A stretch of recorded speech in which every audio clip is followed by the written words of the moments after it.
Before you apply for your Vietnam eVisa, stop, because there's a ton of unofficial websites charging extra fees or pretending to guarantee approvals. Yeah, you do not need to pay more, and you can easily do this yourself on the official website, and we're going to show you how. Yeah, we're Mitch and Jan, and about a year and a half ago, we made a Vietnam eVisa video that helped thousands of travelers get approved. But things have changed since then. Vietnam has released a new official website, the application form looks different, and some of the fields have been updated. When we first went to Vietnam in 2024, Janet was actually denied boarding because her eVisa wasn't approved in time. So trust us, this is something that you want to apply for early and get it right. So we're heading back to Vietnam in 2026, and we wanted to create the most up-to-date step-by-step guide out there. So this walkthrough will help anyone applying feel confident, avoid the money traps, and get their approved eVisa easily and without overpaying. Yeah, we'll show you the correct website, go over every field, clarify all the confusing sections, and explain everything that you need to know. All right, well, let's jump straight into the walkthrough. If we put in Vietnam eVisa application, so as you can see, we get that looks very official. It looks like it says government Vietnam visa. That is not the site. That is not the site. This is not the site. Vietnam National Electronic Visa System is the site that you want. So it is evisa.gov.vn.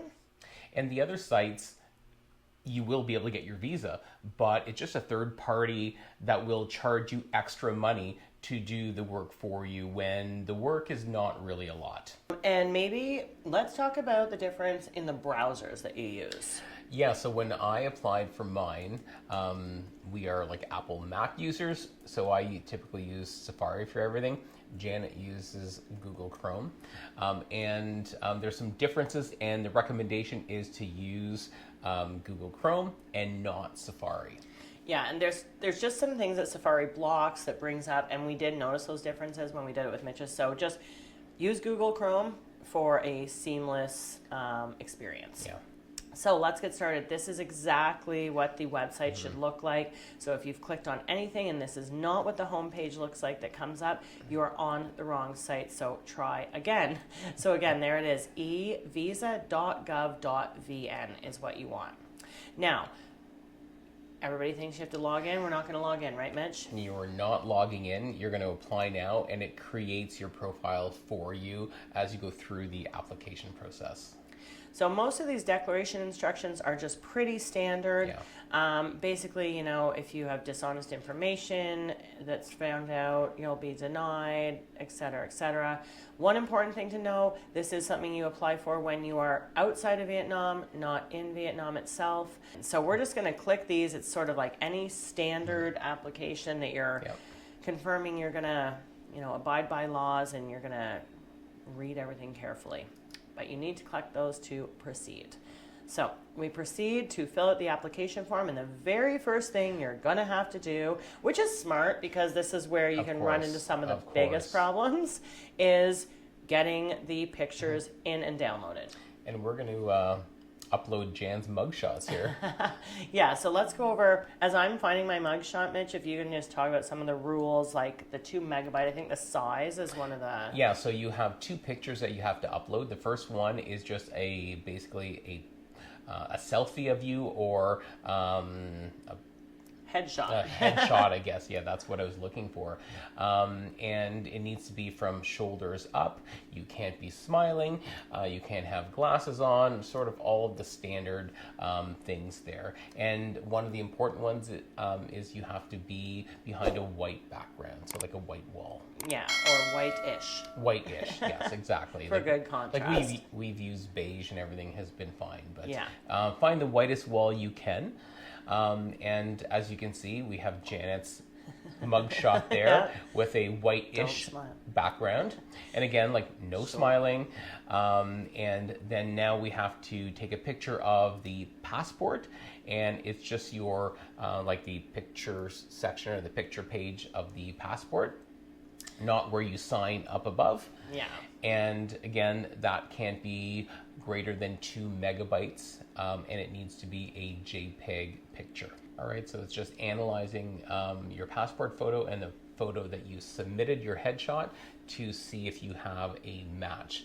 And as you can see, Janet has a 72.99% match. And from what we've been told or what we've heard, anything above a 50% match is a solid match. Now, this is one of the things we've learned, that if you're using a Safari or a different browser that's not Google Chrome, you may not get this face compare. It doesn't mean your application wouldn't be good. You just won't get that information. Right.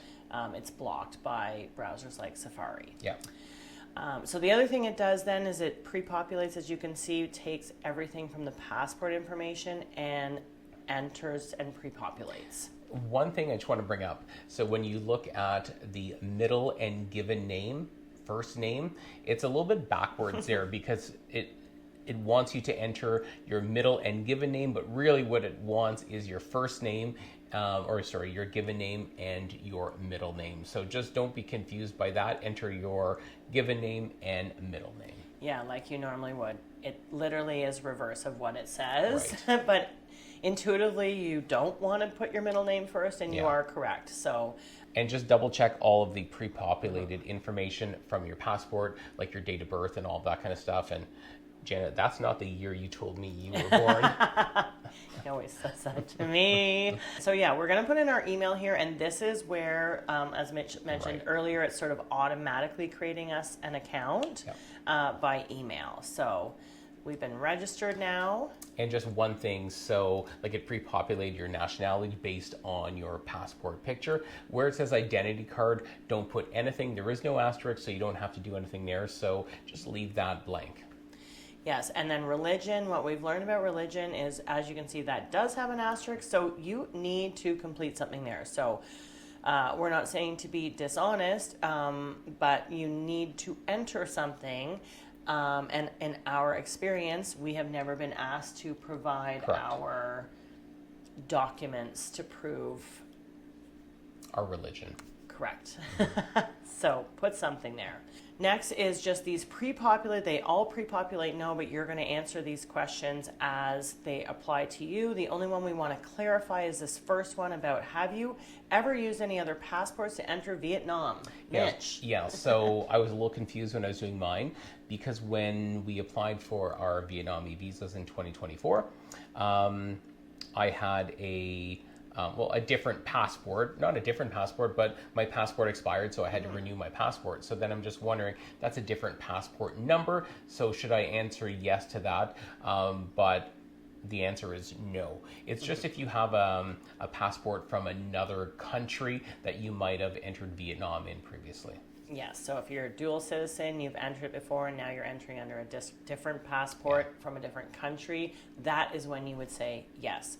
Expired passport and now a newly issued passport from the same country is a no. And then we're looking at the requested information. So this is where you need to decide what you'd like your visa issued for. Are you going to do a single entry, so are you just coming into Vietnam to visit for up to 90 days? Or are you going to be in Vietnam, jumping to Thailand, Laos, and coming back in which case you might be wanting a multiple entry? Yeah, so the difference is for the single entry is $25 US. So most people are coming to Vietnam for a week, or 2 weeks, a month, or whichever, and you're probably not leaving Vietnam, so you want to do the single entry. However, if you're planning on going to Vietnam for a couple of weeks and maybe bouncing around and going to Laos or going to Thailand and then coming back to Vietnam, then choose the multi-entry point, which is $50 US.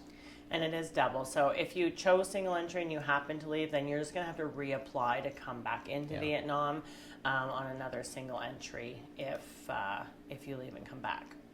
Now, we want to grant the eVisa to be valid from the date, at least the date that for sure we're going to arrive. And here you just want to be careful that you are not choosing a date that might be later than you arrive. So if you think my plane might be early and I'm arriving at 1 a.m. on February 11th, then you should maybe make sure that that visa is granted to you from at least the 10th. The other thing is this funny calendar that comes up that does not say January, February, March, April. It says TH12, which is December 2025. And what we've been told is that happens from time to time on the eVisa website. So don't be really alarmed with it. When I applied for mine, that's exactly the way it was. Yeah, and we have been on the site before where it actually says the proper date. So you may get your calendar looking like this, or it may look proper. But this is really just to make sure that you're populating day, month, year. You could also just type it in. And then again, for the leaving, we have plans to leave, but we're going to give ourselves a couple days grace and ask for the eVisa to be good. They're going to grant it for the 90 days in all likelihood, but this is just something to note. And the type of passport, we're choosing ordinary passport. If you don't know what type of passport you have, it's probably ordinary. I think you would know if you had a different type of passport. So that's all that is. Date of issue, weird that it doesn't populate that. So I'm just going to take a moment and check that. Yeah, sometimes it pre-populates everything. Sometimes it pre-populates just, certain items. So just double check all of the information to make sure it marries up to everything in your passport. Okay, so once you're done that, then we get down into the contact information. This also just seems a bit weird. Yeah, so basically you have your permanent residential address, and then it asks for a contact address. Typically, at least for us, that's always the same. So basically I just entered the address the same for both the residential contact address and the contact address. And then it'll ask you for your phone number. So just enter the phone number that you're going to have while you're in Vietnam. Okay, and then you're going to enter your emergency contact information, and we always, we would advise you to not do, we used to do each other, but then it occurred to us that, what if we were in the same emergency at the same time, we're both, unconscious, probably be best to have a good conscious person at home who's our emergency contact. And typically we will be in the same emergency if an emergency were to happen. So, somebody back home, a parent, a relative. Yeah. Okay, so once you have your emergency contact, then it goes down to your occupation. So you will notice that none of this has an asterisk, so it doesn't seem necessary to fill out. But you know what? We're just going to give them minimal information and let them know we're retired. That's one of our favorite drop-down boxes to enter. I love it. Now it's important because we have information about the trip. So purpose of entry, we're just covering basically your general tourist visas here. So if you're doing anything else that might be more important, this might not be the video for you. Now, intended date of entry. We are going to make this our actual intended date, even though we asked for the visa to be one day sort of on either side. Again, I like the word intended because it seems to say I might be a bit later but that's when we intend to come. Our intended length of stay pre-populated based I think on our information on when we were leaving, when we wanted the visa for. Now we're down to the residential address in Vietnam. Now you might be hopping around or staying in several hotels and you might think, what am I supposed to put here? Again, we've looked at the answers and questions, the FAQs, and the pages told us put in the very first address that you're staying in or hotel. When you click on here, you can see it does give, the example shows the name of the hotel as well as the address. So that's what we're going to be doing. We're going to enter our hotel name along with the address we have. You can either get that from your booking or from Google Maps. Yeah. Okay, so within that address, and this seems to me a little bit redundant, but you're essentially province and city, and we just scrolled down until we saw what matched in our address. Whatever matched. For us, Hanoi, which if you start to type Hanoi, doesn't work because they put a space in it. Yeah. And then the ward commune, again, we're just looking at what matches the address we put in there. So which is a Thai Ho. That's Teho. So once you get that in, then you need your intended border gate of entry. So for us, we are coming in to Hanoi Airport.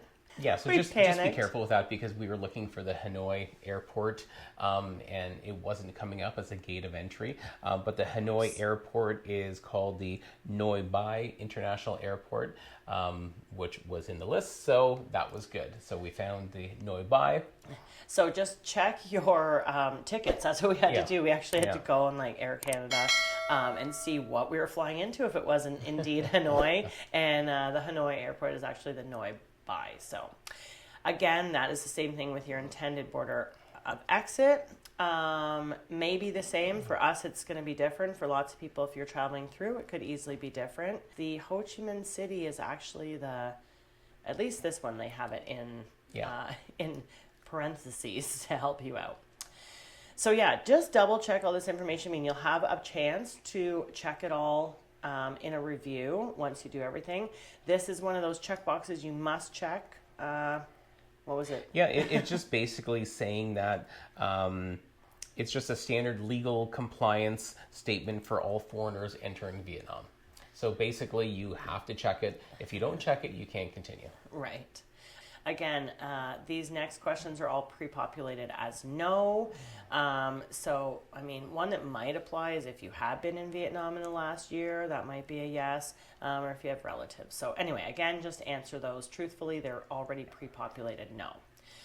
If you're going with children, this is where you're going to start putting in the information of your children that are going with you. And finally, we're looking at trip expenses. So they want to know your sort of intended expenses, which for us, we're just estimating essentially. Yeah. I mean, and that's all you need to do. You don't have to have exact figures. So even Google it. Like, what could I expect to spend in X number of days? And what we did, we just figured out what we think we're going to spend, and we split it between the two of us. So like we're going to enter $2,000 for Jan, and I did the same on my application.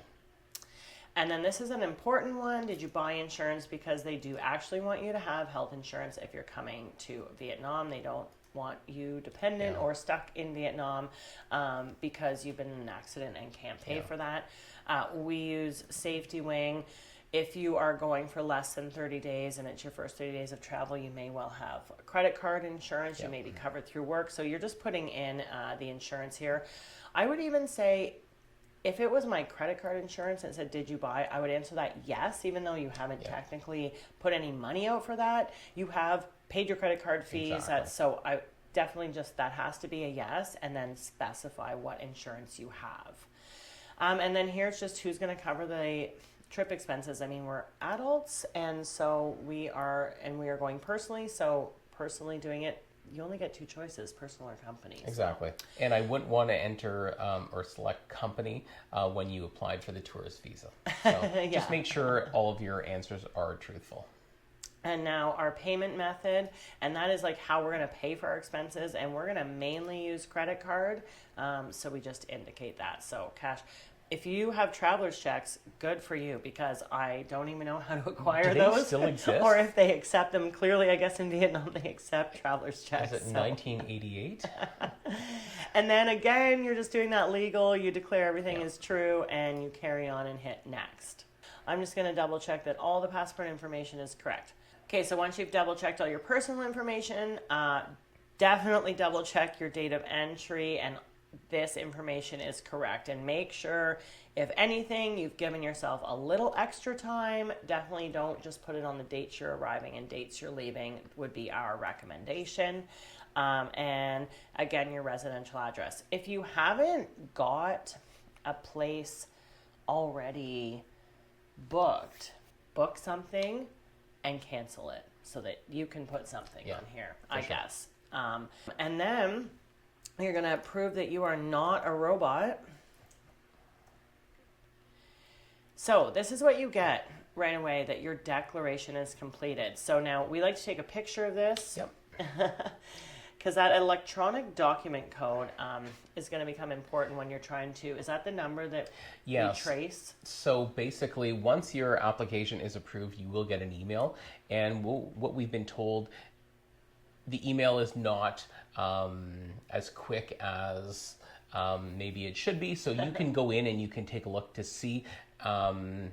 how your application is doing and all of that kind of stuff. So you will need your document code, your email address, and possibly something else, which we'll get to shortly. Nothing is complete at this point until payment goes through. Right. So it produces this electronic document code, but if for some reason you're like, oh, I'm not ready, whatever, you can literally just close this page and abort, and it's nothing has happened at this point. Just standard like any online payment, we're going to enter our information, and then we'll just come back and show you what that looks like. And then you do have to confirm again, so you can read. So this popped up right after we put in our credit card information. So you're just agreeing to all of this. And it specifically says here, your Visa result will not be provided by email. You have to go in and check. Oh, payment success. Okay, so we've had payment success. Congratulations. Oh, well, that was short-lived. But it's good to see that screen. I'm sure something's going to pop up again. Don't touch anything. It does take, this website is a bit finicky. Yeah. Okay, so there's what you'll get. Payment is successful. They're going to send the result of the application to our email. And then we can look up the records. Okay, so if you just want to look up your records, you just click on Look Up Records. And it's going to ask for your application number. And so that's why we took the picture. And that's why we took the picture. But we also got an email that will have that as well. And click search. And it should say processing, which you can take a look right there. And that's what you want to see. Yeah, so you see your name, your application number, passport number, and the status of the application. So processing. So it says 3 days. We've heard it could take up to 5 days. In our case before, it did take a little more than the 3 days for my application, which is why we ran into problems. So do it well in advance. But what we're going to do for you guys is, I mean, for you, this is going to be a blip, but we're going to wait the 3 days or whatever till one of us gets our verification and gets our approval. And we're going to just come back quickly, show you what that's like. Okay, everybody, so it is 5 business days later. It's actually been 7 days since we did that initial recording, and I finally got the email from Vietnam Immigration. So here is, we've already opened the email that I received from Immigration, and as you can see, we said this before, but you don't get results in the email. Yeah, so it doesn't tell you if you've been approved or not. It just tells you that you need to check the Vietnam immigration website. Yeah, so here, down below here, it says you can search and check your eVisa results. Click here, or please visit the eVisa Vietnam website to view the details. So that's what we're going to go ahead and do. Okay, so after you click the link, it brings you to the application status page, and it pre-populates your visa application number with your email address and your date of birth, and you just have to enter the security code, which is basically just the CAPTCHA. So once you enter that, you click search, and here it is. So Janet was accepted, so that is good news. So as you can see, it just tells you your full name, your application number. It gives you your actual Vietnam eVisa number, and the application status, as you can see, it says acceptance, so that means you are good to go. It also has your passport number there, and this is interesting because we just assumed that it would probably give us a 90-day period there, but we did enter our dates that we were going there, and those are the exact dates that we were granted. So I'm going to go ahead and I'm going to click again on here to get the eVisa so that we can actually get the physical copy and print that off. Right. So you just click eVisa, get eVisa. Okay, so here is your actual Vietnam eVisa. A lot of it is in Vietnam. However, it has all of your important information, your name, your passport number, and most importantly, when you can enter and when you have to exit, along with your visa, your Vietnam visa number. So what we would recommend is that you print this off, just have a physical copy. We recommend taking a screenshot so you have it on your phone, because there is a QR code attached to that. When we entered Vietnam before, we only had to show electronic copies of this on our phone. One other thing I think I would just like to point out, because I was uneasy about this the last time we got an eVisa, is when your full name is listed, it is last name first, without any commas, followed by first name, middle name. So Right. that is the way it should show up. So do not worry about that. Yeah, so we hope that this full walkthrough has helped you out. If you do have any questions, we'll help you out as much as we can, even though we're not full experts. We have a bit of experience now, so please drop anything there in the comments below. If you liked the video, please give us a like. Subscribe, because we will have a bunch of Vietnam content, and we sort of tour around the world, and we try and provide a lot of helpful content for travelers. So until next time, cheers And happy travels. Be free.